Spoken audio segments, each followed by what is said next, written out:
अस्सलाम वालेकुम। Fungus like protista में आज हम डिस्कस करेंगे वाटर मोल्ड्स को। इसको हम ओमाइकोटा और ओमाइसीड्स भी कहते हैं। इसके फीचर्स की बात करें तो वो कह रहा है कि ओमाइसीड्स क्लोज रिलेशनशिप शो करते हैं फंजाई के साथ और इन दोनों में कुछ सिमिलर स्ट्रक्चर्स भी मौजूद हैं but are no regarded as ancient group. लेकिन अब हम इस ओमाइसीड्स को एंशंट यानी एक कदीम ग्रुप के तौर पर जानते हैं। अब ये फंजाई से क्यों मिलते जुलते नहीं? Because their cell wall contain cellulose, यानी वाटर मोल्ड्स की सेल वॉल में सेलुलोज होता है, नॉट काइटन। काइटन नहीं होता क्योंकि फंजाई की सेल वॉल में तो काइटन होता है, इस वजह से ये डिफरेंट है। फिर देयर हाइफी आर एसेप्टेट, इनके हाइफी एसेप्टेट यानी इनमें क्रॉस वॉल नहीं होती। यहाँ पे देखें, ये वाटर मोल्ड्स की एक मिसाल है फाइटोप्थरा इन्फेस्टेंस, उसमें ये क्रॉस वॉल आपको नज़र नहीं आ रही। ये पत्ते के नीचे वाली लोअर एपिडर्मिस नज़र आ रही है और ये ऊपर आपको पत्ते के मीजोफिल सेल्स नज़र आ रहे हैं।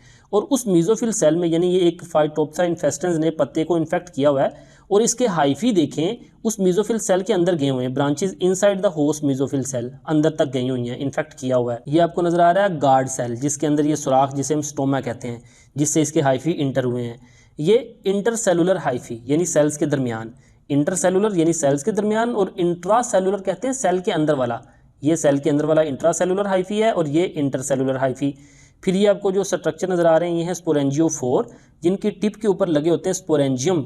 स्पोरेंजियम के अंदर स्पोर्स बनते हैं और वो स्पोर फिर मैच्योर होकर हवा में बिखर जाते हैं और जहाँ पे सूटेबल कंडीशन मिलती है अगले पौधे को इन्फेक्ट करते हैं। अब ये आपने फाइटोप्थरा इन्फेस्टेंस का स्ट्रक्चर देख लिया।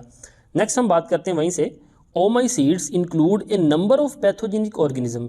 इसके ज़्यादातर जानदार पैथोजिन हैं, जैसा कि फाइटोप्थरा इन्फेस्टेंस एक मिसाल है और इसका इनफेमस रोल है ह्यूमन हिस्ट्री में, यानी बड़ा ही एक बदनाम किस्म का रोल है। नेक्स्ट हम बात करते हैं ओमाइसीड्स की इम्पोर्टेंस की। इम्पोर्टेंस से मुराद बेनिफिट यानी फ़ायदा नहीं होता, बल्कि इम्पोर्टेंस से मुराद होता है अहमियत। अब इसकी अहमियत इतनी है कि इसके कुछ मेंबर ऐसे हैं जिनका नोटोरियस रोल है ह्यूमन हिस्ट्री के अंदर, यानी बदनाम रोल है। जैसे कि एक इसका मेंबर है फाइटोप्थरा इन्फेस्टेंस। ये फाइटोप्थरा इन्फेस्टेंस एक कहत की वजह बना था, उस कहत का नाम है आयरिश पोटैटो फेमाइन, जो कि 19वीं सदी के अंदर आयरलैंड में आया था। अब वो जो फाइटोप्थरा इन्फेस्टेंस ने, इस पैथोजिन ने जो बीमारी पैदा की थी, उस बीमारी का नाम है लेट ब्लाइट ऑफ पोटैटो। ये पोटैटो यानी आलू के अंदर बीमारी हुई थी, जिसमें आलू का जो ट्यूबर है, आलू और उसके जो पत्ते हैं वो ब्लैक हो जाते हैं, वो गल सड़ जाते हैं। क्यों? इसकी वजह क्या बनी थी इस फेमाइन की? Because of several rainy cool summer, यानी समर के अंदर ठंड हो गई थी, रेनी और कूल समर आ गए थे। कहाँ पे? आयरलैंड में। 1814 की बात है, यानी 1840 की दहाई की बात है। और वाटर मोल्ड्स मल्टीप्लिकेटेड अनचेक्ड। अब वो उसके लिए सूटेबल कंडीशन थी और वो बग़ैर किसी रोकथाम के अनचेक बहुत तेज़ी से वो ग्रो किया phytophthora infestans, causing potato tubers to rot. यानी पोटैटो ट्यूबर जो आलू होता है ना, वो क्या कर गया? रॉट कर गया, गल सड़ गया। रॉट से मुराद है गल सड़ जाना, फील्ड के अंदर ही वो गल सड़ गया।